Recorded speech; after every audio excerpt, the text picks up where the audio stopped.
ককাই ভাইৰ সম্পৰ্ক হিমন্ত বিশ্ব শৰ্মা আৰু বদৰুদ্দিন আজমলৰ সম্পৰ্ক ককাইৰ ভাইৰ সম্পৰ্ক তেওঁলোকে ৰাতি শুৱাৰ সময়তে দুটাই কথা পাতে ৰাতিপুৱা শুই উঠিও কথা পাতে যে বিজেপিক ক্ষমতাত ৰাখিবৰ কাৰণে মুছলমান মানুহক কি ধৰণে উচতনি দিব লাগে এই কামটো বদৰুদ্দিন আজমলে কৰে আৰু বদৰুদ্দিন আজমলে যেতিয়া মুছলমান সমাজক লৈ এটা সাম্প্ৰদায়িক কথা আৰম্ভ কৰে তাৰ বিপৰীত প্ৰতিক্ৰিয়া হিচাপে হিমন্ত বিশ্ব শৰ্মা আৰু বিজেপিৰ নেতাবিলাকে বদৰুদ্দিন আজমলক দেখুৱাই হিন্দুত্ববাদৰ ৰাজনীতি কৰে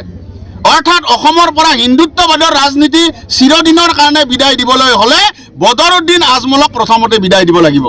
আৰু আম আদমি পাৰ্টিয়ে তাৰ কাৰণে ধুবুৰী লোকসভা সমষ্টিত ইতিমধ্যে অভিযান আৰম্ভ কৰিছে আৰু দক্ষিণ হালমাৰা সমষ্টি য'ত তেখেতে ৰাজনৈতিক কেৰিয়াৰ আৰম্ভ কৰিছিল তাৰ পৰাই আমি অভিযান আৰম্ভ কৰিছোঁ আৰু নিশ্চিত থাকক 2024 চনৰ বিধানসভা নিৰ্বাচনত বদৰুদ্দিন আজমল হাৱা হৈ যাব চৰ চাপৰি মানুহৰ সমস্যাৰ শেষ নাই প্ৰথম কথাটো হ'ল চৰ চাপৰি অঞ্চলত আজিলৈকে মাটিৰ জৰীপে হোৱা নাই চৰ চাপৰি অঞ্চলৰ মানুহৰ মাটিৰ অধিকাৰ নাই আনকি চৰকাৰে আজি কেইবছৰমান আগতে যি কমিটি গঠন কৰি দিছিল তাততো চৰ চাপৰিৰ মানুহক মাটিৰ অধিকাৰ দিব নালাগে বুলিহে তাত ৰিকমেণ্ডেশ্যন দিয়া আছে অৰ্থাৎ চৰ চাপৰিৰ মানুহৰ প্ৰধান সমস্যা হ'ল তেওঁলোকৰ মাটিৰ অধিকাৰ নাই আৰু প্ৰত্যেক বছৰে গৰাখহনীয়াত চৰ চাপৰি অঞ্চলৰ মাটি খহনীয়াত গুচি যায় ঘৰ মাটি ভেটি গুচি যায় তেওঁলোকে নতুন অঞ্চলত বসতি লাভ কৰিলে তেওঁলোকে তাত বাংলাদেশী বিদেশী আখ্যা পায় আমি দেখা পাইছোঁ যে চৰ চাপৰি অঞ্চলত বানপানী গৰাখহনীয়াৰ পিছতে আটাইতকৈ ডাঙৰ সমস্যাটো হ'ল ৰাস্তা ঘাট প্ৰত্যেক বছৰে ভাঙি চিঙি চুৰমাৰ হৈ যায়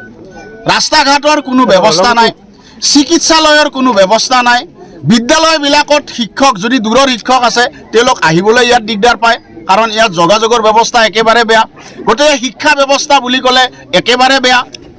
আমি দেখা পাইছোঁ যে খোৱা পানী বিশুদ্ধ খোৱা পানীৰ ধাৰণাই চৰ চাপৰি অঞ্চলত এতিয়ালৈকে হোৱা নাই অৰ্থাৎ হাজাৰটা সমস্যাত চৰ চাপৰিবাসী ৰাইজে ককবকাই আছে দক্ষিণ হালমাৰাবাসী ৰাইজে ককবকাই আছে গতিকে এই সমস্যাৰ পৰা পৰিত্ৰাণ পাবৰ কাৰণে এটাই ৰাস্তা আছে সেইটো হ'ল অৰবিন্দ কেজৰিৱাল ডাঙৰীয়াৰ নেতৃত্বৰ আম আদমি পাৰ্টি আৰু আম আদমি পাৰ্টিৰ যেতিয়া ইয়াত পঞ্চায়ত জিকিব যেতিয়া ইয়াত MLA জিকিব যেতিয়া ধুবুৰী লোকসভাত আমাৰ MP জিকিব আৰু যেতিয়া 2026 চনত আপোনালোকে ইয়াত চৰকাৰ গঠন কৰাৰ কাৰণে আম আদমি পাৰ্টিক আগবঢ়াই দিব